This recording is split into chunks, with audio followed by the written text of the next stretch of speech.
નમસ્કાર દર્શક મિત્રો, સ્વાગત છે તમારું ગુજરાત ટોટલ બજાર યુટ્યુબ ચેનલ પર। દર્શક મિત્રો, આજે આપણે આ વિડીયોમાં વાત કરીશું ભીષણ ગરમીથી રાહત, 22 રાજ્યોમાં વરસાદની ચેતવણી જાહેર, રાજ્યોમાં તાપમાન ઘટવાની છે ધારણા। દર્શક મિત્રો, આપણે આ વિડીયોમાં હવામાનના લેટેસ્ટ સમાચાર જાણવાના છીએ, તો ચેનલ પર નવા હોય તો ચેનલને સબસ્ક્રાઈબ કરીને બેલ આઇકન જરૂર દબાવો અને વિડીયોને અત્યારથી જ એક લાઇક કરી દો। તો ચાલો જાણીએ। દેશભરના વિવિધ રાજ્યોમાં હવામાન બદલાયું છે। દિલ્હી, ઉત્તર પ્રદેશ અને બિહાર સહિતના 22 રાજ્યો માટે વરસાદની ચેતવણી જાહેર કરવામાં આવી છે। બિહારના કેટલાક જિલ્લાઓમાં કરા પડવાની પણ શક્યતા છે। 28થી 30 મે દરમિયાન પશ્ચિમ મધ્યપ્રદેશમાં વાવાઝોડાની સંભાવના છે। દેશભરના વિવિધ રાજ્યોમાં હવામાન બદલાયું છે। આગામી 4 દિવસ 28 મેથી 31 મે સુધી વરસાદની પણ આગાહી છે। આ વરસાદના કારણે મહત્તમ તાપમાન 6થી 7 ડિગ્રી સેલ્સિયસનો ઘટાડો થઈ શકે છે। મહત્તમ તાપમાન 45 ડિગ્રી સેલ્સિયસથી ઘટીને 35થી 36 ડિગ્રી સેલ્સિયસ થઈ શકે છે। હવામાન વિભાગે આગાહી કરી છે કે બુધવારે દિલ્હીનું મહત્તમ તાપમાન 45 ડિગ્રી સેલ્સિયસ હતું અને તાપમાનમાં 28 ડિગ્રી સેલ્સિયસ રહેવાની શક્યતાઓ રહેલી છે। સપાટી પર જોરદાર ગરમ પવન ફૂંકાશે અને બપોરે તડકો રહેશે। IMD મુજબ નાગાલેન્ડ, મણિપુર, મિઝોરમ અને ત્રિપુરામાં વાવાઝોડાની શક્યતા રહેલી છે। 40થી 50 કિલોમીટર પ્રતિ કલાકની ઝડપે પવન ફૂંકાઈ શકે છે।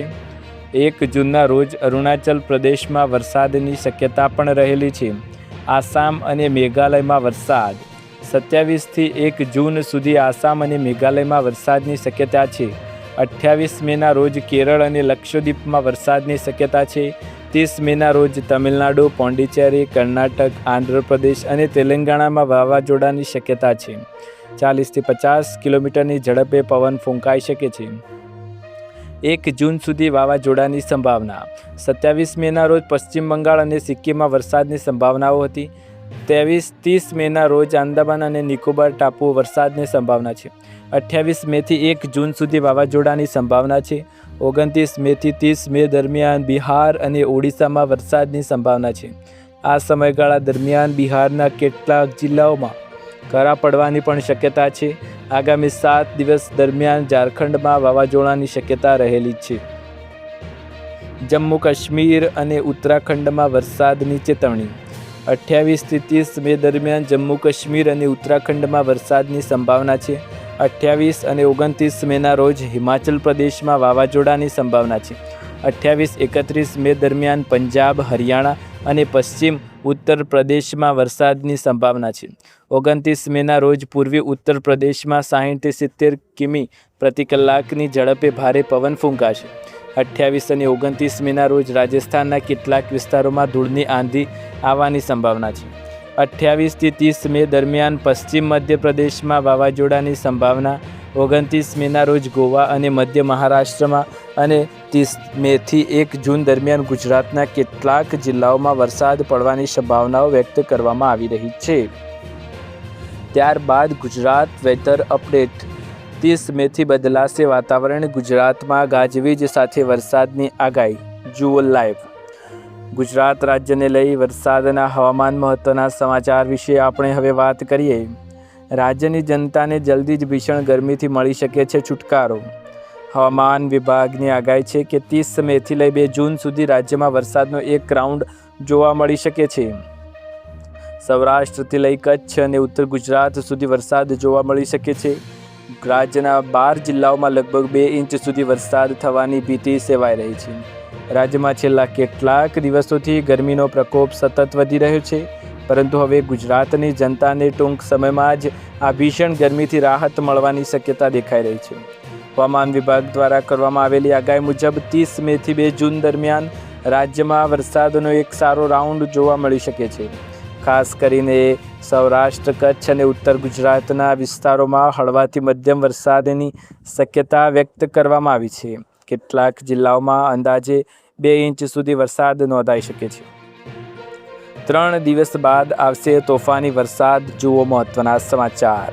હાલમાં રાજ્યમાં અનેક શહેરોમાં તાપમાન ઊંચા સ્તરે પહોંચતા લોકો ગરમીથી પરેશાન બન્યા છે।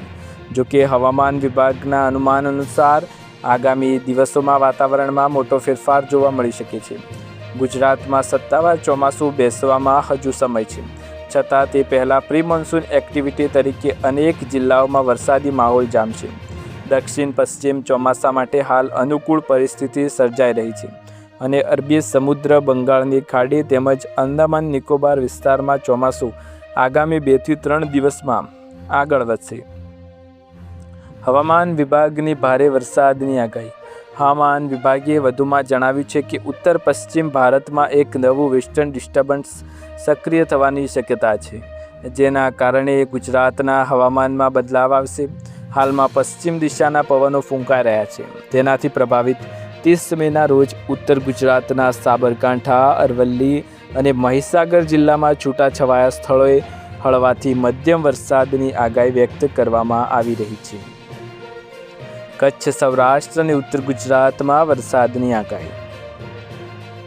આગામી મુજબ 1-2 જૂન દરમિયાન છોટાઉદેપુર, બનાસકાંઠા, સાબરકાંઠા, અરવલ્લી, પંચમહાલ, દાહોદ અને મહીસાગર સહિતના સૌરાષ્ટ્રના અમરેલી અને ભાવનગર જિલ્લામાં પણ વરસાદી માહોલ જામશે.